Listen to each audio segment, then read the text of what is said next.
আসসালামু আলাইকুম। রান্না করব এখন গরুর ভুঁড়ি।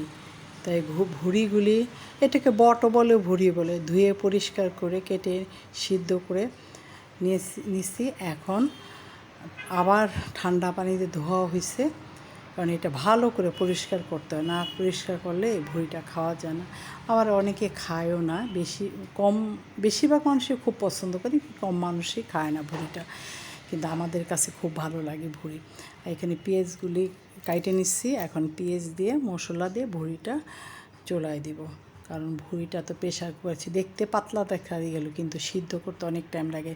আগে ভুঁড়ি রান্না করতে, এখন পেঁয়াজ কাঁচামরিচ হলুদ মরিচ ধনিয়া আদা রসুন পেস্ট সব দিয়ে এখন প্রেশার কুকারে ছিটিয়ে দেবো। আগে ভুঁড়ি আমার মাকে দেখছি অনেক দিন পর্যন্ত জাল পারতো, কিন্তু এখন তো ফ্রিজ হওয়াতে মানুষ ওই কষ্টটা করে না। একদিন দুই দিন ভাজা করে সিদ্ধ করে একটু জাল দিয়ে তারপরে তেলে পেঁয়াজ দিয়ে, যেটাকে বাগার বলে, দিয়ে খায় ফেলে। কিন্তু আগেকার ভুঁড়িটা খুব বেশি ভালো লাগতো, একদম ছোট ছোট হয়ে যেত, কালো মিচমিচা, একদম ঝরঝরা, খাইতে অনেক ভালো লাগতো। এখন আমি সমস্ত পেঁয়াজ আদা রসুন সব কিছু মশলা দিয়ে একটু ঝালটা দিয়ে প্রেশার কুকারে সিটি দিয়ে নিছি। এখন সিটি হয়ে গেছে, এখন এই জিরা পাউডারটা দিয়ে নিলাম। জিরা পাউডারটা দেওয়ার পরে এখন বেশ কিছুক্ষণ চুলায় ভাজা ভাজা করব, কারণ অনেক দিন পর্যন্ত জাল হয় নাই, 2 দিন আমি জাল দেওয়া হয়েছে। এখন আমি পেঁয়াজটা ভুঁড়িটা বাগার দেব, কারণ ভুঁড়িটা ঝাল এবং পেঁয়াজ ব্রনটা না হলে ভুঁড়িটা খাইতে ভালো লাগে না। ভুঁড়ির ভিতরে একটা আলাদা বাজে স্মেল আছে, ওইটা সবাই পছন্দ করে না। কিন্তু আবার অনেকে বলে ভুঁড়ির ওই ফ্লেভারটা যদি না থাকে তাহলে ভুঁড়ি খাওয়ার মজাটাই থাকে না, যার যার মন মানসিকতা।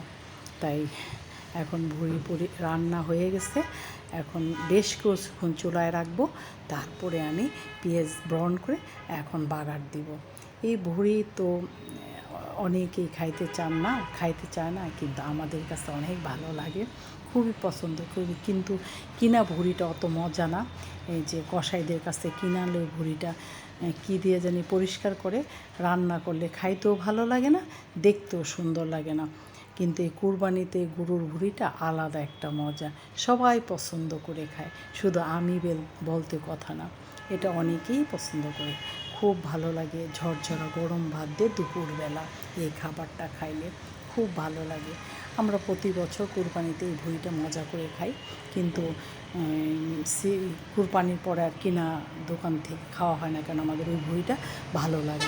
ভুঁড়ি রান্না ভালো, লাইক দিবেন, কমেন্টস করে শেয়ার করুন।